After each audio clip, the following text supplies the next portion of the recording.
Yeah, flip that porch light on. Time to see what kind of mess we're dealing with today.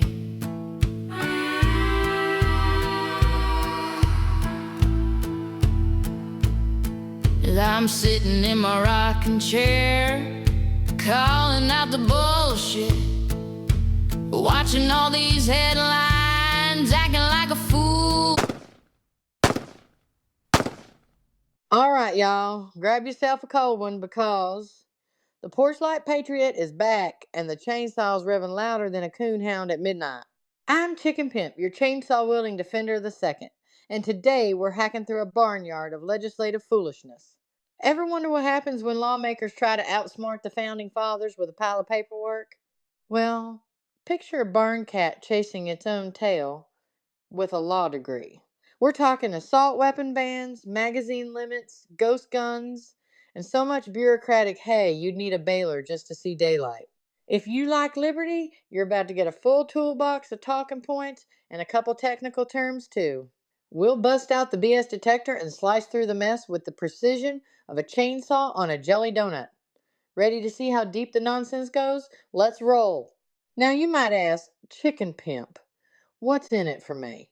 Well, by the end of this ride, you'll be able to spot a legislative landmine faster than a rooster on a hot griddle promise.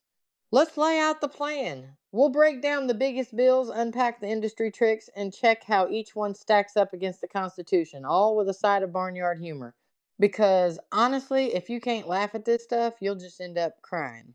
Kicking things off, let's talk about the legislative circus, session. If you thought episode 1 was wild, you ain't seen nothing. This year's gun bills look like someone dumped a bucket of spaghetti on the Capitol wall and called it reform. Ever heard of legislative intent?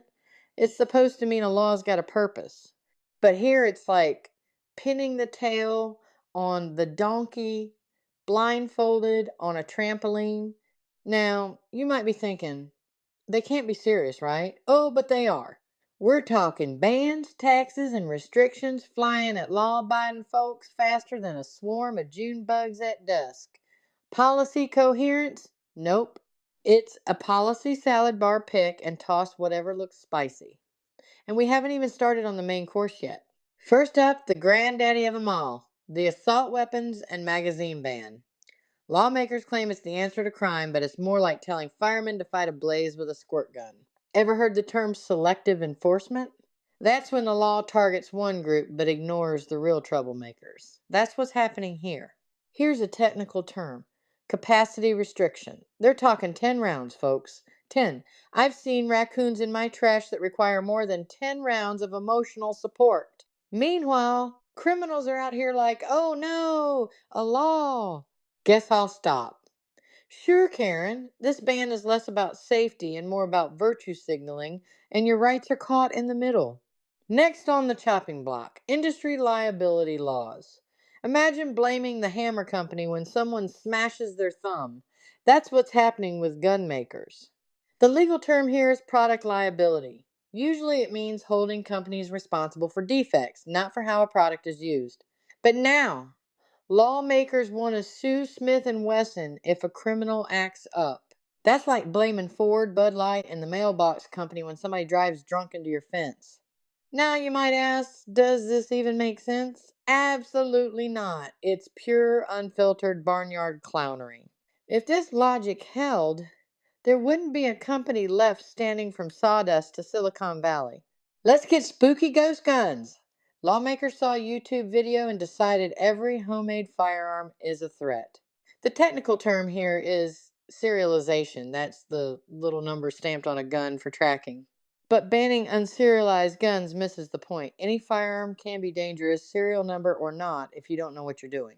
Picture this: a ghost gun ban that scares politicians more than criminals. Now, some of y'all might be thinking, aren't untraceable guns dangerous? Sure. In the wrong hands, so is a chainsaw. And you don't see folks banning Home Depot. It's all show, no substance. Here's a gem. If you're under 21, you can't possess a handgun. That's right.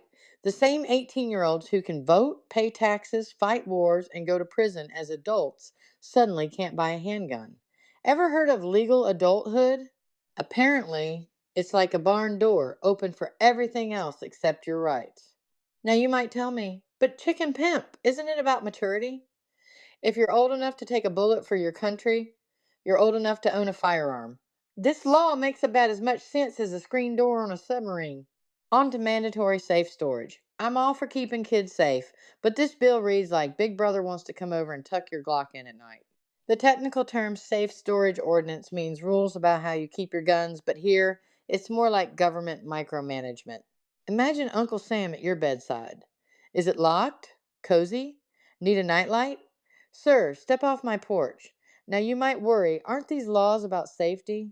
Sure, but if you can't access your defense tool in an emergency, it's like locking away your fire extinguisher during a grease fire. Red flag laws now with extra flags. These let folks petition the court to take your guns if they think you're a danger. Sounds good until your local Karen decides you look stressed at the grocery store. The legal term ex parte order means a decision made without you even present. Due process? Out the window. Let me ask you, who gets to decide if you're dangerous? Your neighbor who thinks you mow too early? With these laws, half the county could try to disarm you before you get your morning coffee. It's constitutional whack-a-mole, and your rights are the moles. Next up, vehicle storage penalties. Lawmakers from the city think your truck's just for show, but in the country, sometimes your F-150 is your storage, your office, and your emergency bunker all rolled into one. The term secured storage means locking your firearm up, but when a feral hog's charging, you won't have time for a combination lock. Now, you might ask, isn't it dangerous to leave guns in trucks? Sure, if you're careless, but for many, that's just part of rural life. These laws show a disconnect wider than the Mississippi between lawmakers and folks who actually live with the realities of country life. Let's talk permit to purchase. Because nothing says freedom like needing permission to buy what the Constitution already says you can have.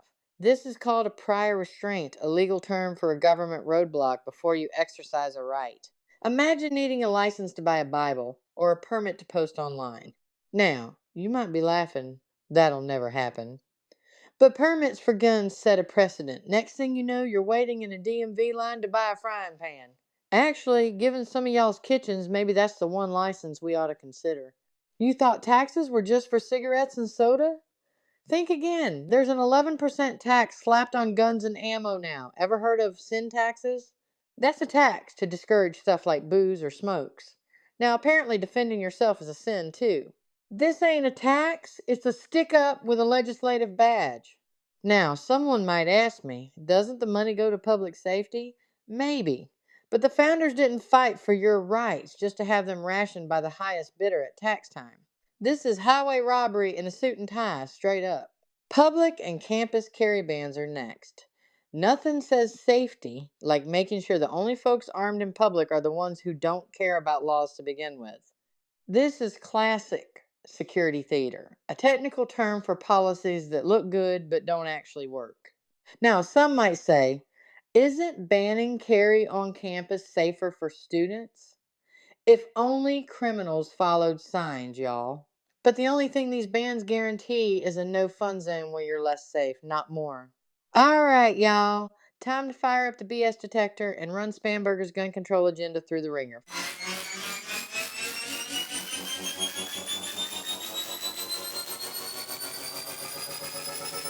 First up, the assault style weapons ban. The technical term here is protected class of arms. If millions own it, it's protected under the Second Amendment. The Supreme Court's Bruin standard demands a historical tradition for bans, but there just isn't one. Next, magazine restrictions. Magazines aren't accessories, they're integral components. Limiting capacity with no historical precedent sets off the constitutional smoke alarm. Mandatory storage laws. If you need 3 padlocks and the Sphinx riddle to defend yourself, you're already toast. Let's call it what it is. Laws that gut the heart of the second, dressed up like safety measures. Don't let the fancy language fool ya. All right, let's wrap up with what matters. First, these gun bills aren't just paperwork, they're barn-sized threats to your freedom. Second, every restriction dressed as safety chips away at your rights bit by bit, like termites in a fence post. Third, The technical smoke and mirrors terms like capacity restriction and security theater hide the fact that these laws are more show than substance. So here's your action step: stay alert, write your reps, and don't let spaghetti policy pass for real reform. And next time, we'll crack open the history books. Why did the founders put the second right after the first? Trust me, the answer might surprise you. Till then, keep your powder dry, your chainsaw sharp, and your porch light burning. Subscribe, share, and stay free, y'all. Ever hear the phrase ghost gun and wonder if you're about to meet Casper's rowdy cousin?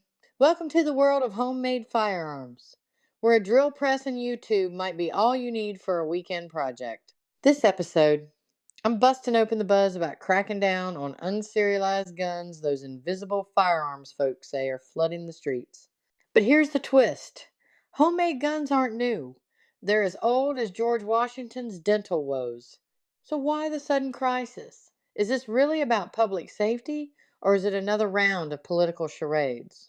Let's dig into the legalese think serialization. That's the unique number stamped on factory guns, like a firearms social security number, and historical tradition, the legal time machine courts use to judge new laws. Here's my promise: by the end of today's porch session, you'll know why ghost guns haunt our headlines, what the law actually says, and why your neighbor's weekend project might be the hottest legal debate of the summer. Stick around, because we're starting with a little time travel, then taking a detour through today's courtrooms, and you better believe we'll wrap with a spicy take or two. Let's set the scene. The year's 1776, powder wigs are in fashion, and if you wanted a gun, you either bought one or, more often, made it yourself. Homemade firearms go all the way back to our founding. No serial numbers, no government paperwork, just a bit of grit and some black powder. Imagine calling up George Washington. "Hey, which serial number's your musket?" He'd look at you like you'd asked where his Wi-Fi router was. So, when today's lawmakers say homemade guns are a modern problem, it's like blaming TikTok for inventing dancing. The history just doesn't back it up.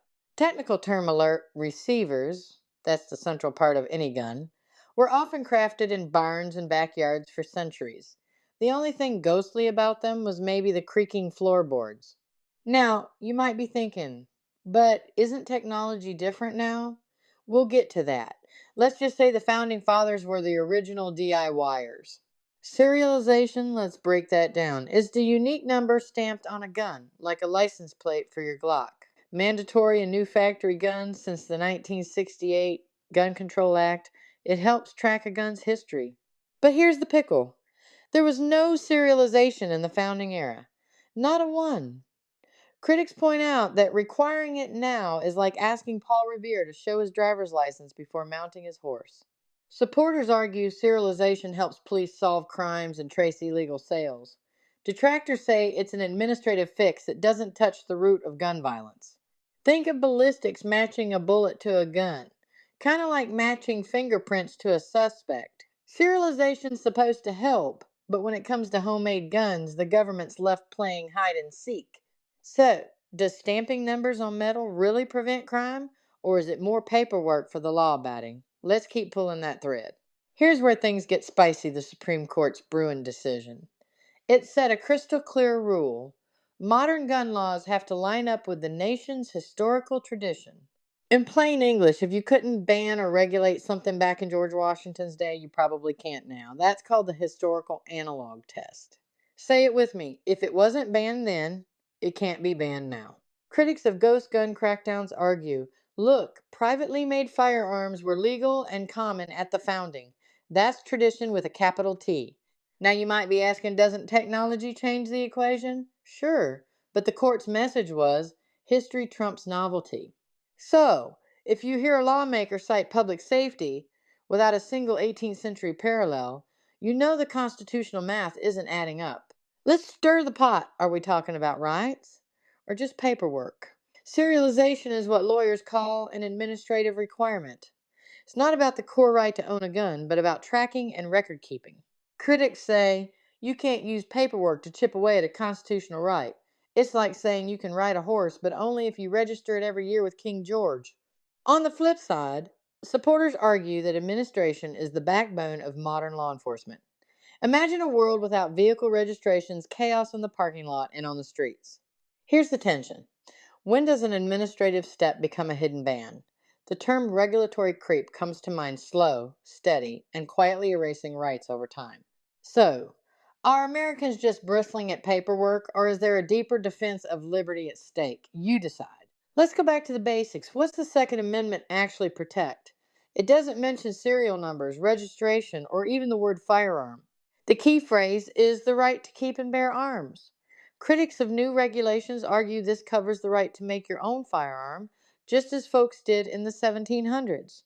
Now, courts talk about protected tradition. That's the legal gold standard. If something was lawful at the founding, it gets an umbrella of protection from the Constitution. Picture a judge asking, was this practice common in 1791? If the answer is yes, regulations today have to clear a high bar.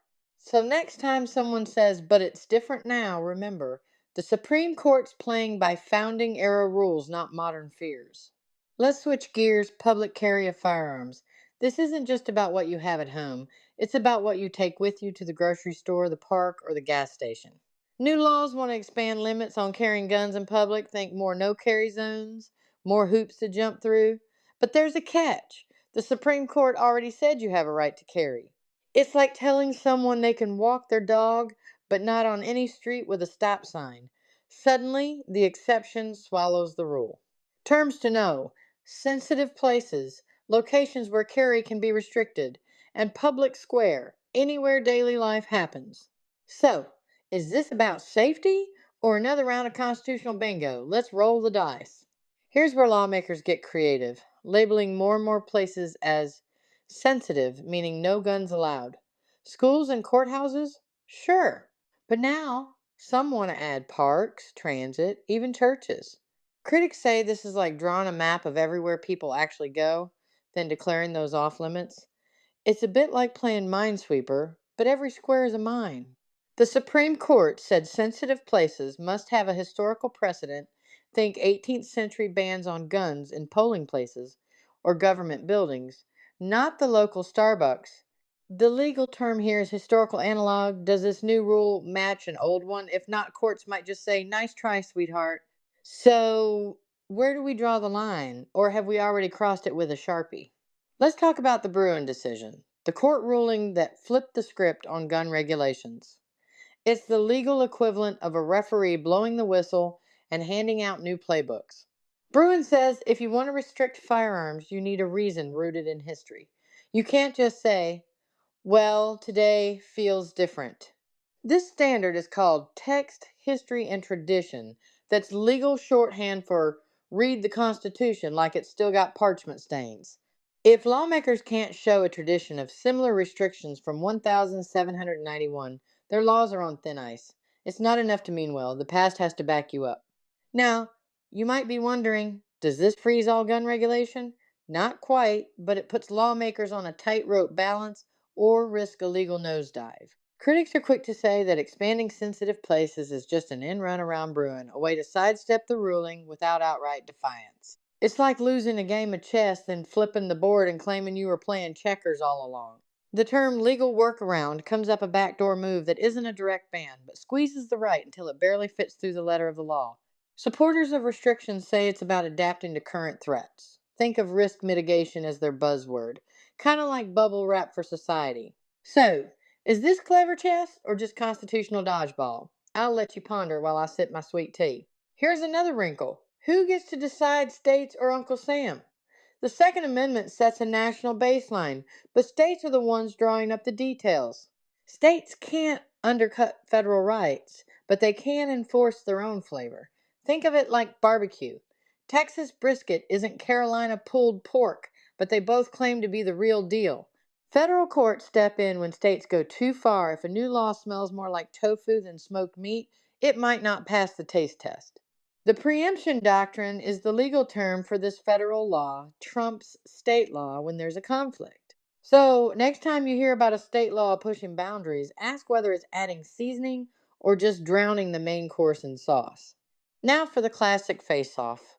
Public safety versus individual liberty. Every new regulation promises to keep us safe, but at what cost to freedom? Supporters say it's all about reducing risk with buzzwords like community protection and crime prevention. Opponents counter, you can't bubble wrap the Constitution. Imagine a world where every risk is legislated away. Pretty soon, you're not walking on eggshells, you're swimming in mayonnaise. The technical term risk calculus pops up. How much freedom are we willing to give up for a shot at more safety? Now, you might be asking, where's the line? That's the debate, and it's only heating up from here. Let's call it like it is. Sometimes these debates aren't about guns at all. They're about political theater, a chainsaw ballet performed by folks who look more comfortable at a wine tasting than a tool shed. Instead of careful tweaks to the Second Amendment, it's more like a demolition derby: rev up the chainsaw and hope for the best. Here's a term for it: legislative overreach. That's what happens when lawmakers swing for the fences and end up knocking over the barn. Now you might say, surely they mean well. Bless their hearts, but good intentions don't fix bad policy. So, is this about crafting laws or crafting headlines? On this porch, we call a spade a shovel, and sometimes a shovel's the only tool you need to clean up the mess.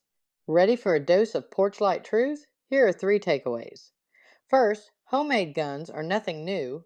Regulation needs historical roots, not just buzzwords. Second, public carry is a right with court-backed teeth, so blanket bans won't hold up like wet tissue. Third, political theater may grab headlines, but it doesn't solve real problems. Common sense is still the rarest tool in the shed. Here's your action step. Before you cheer or jeer any new law, ask if it's grounded in tradition or just another round of political charades. Take regulatory creep. It's like poison ivy. Slow, sneaky, but itches for years. Next time, we're looking at red flag laws. Are they lifesavers or Trojan horses for civil liberties? Trust me, you don't want to miss that one. If today's session made your eyes water or your blood boil, remember, the Porchlight Patriot is here to light your way, keep your thinking sharp, and your rights even sharper. This has been the Porchlight Patriot, where the tea is sweet, the takes are spicy, and Chicken Pimp keeps the porch light on so nobody trips over their own bad decisions. I'll see y'all next time. Southborn, truly torn, fed up and fired. If the country's lost its mind, baby, I'm getting inspired. I'm the porchlight patriot, shining where it hurts, dragging all the nonsense out, the shadows and the dirt. If the world's gone sideways, I'm saying it loud. Bless your heart, fix your mess, and make your mama proud. Pull up a chair, y'all. The porch light's on.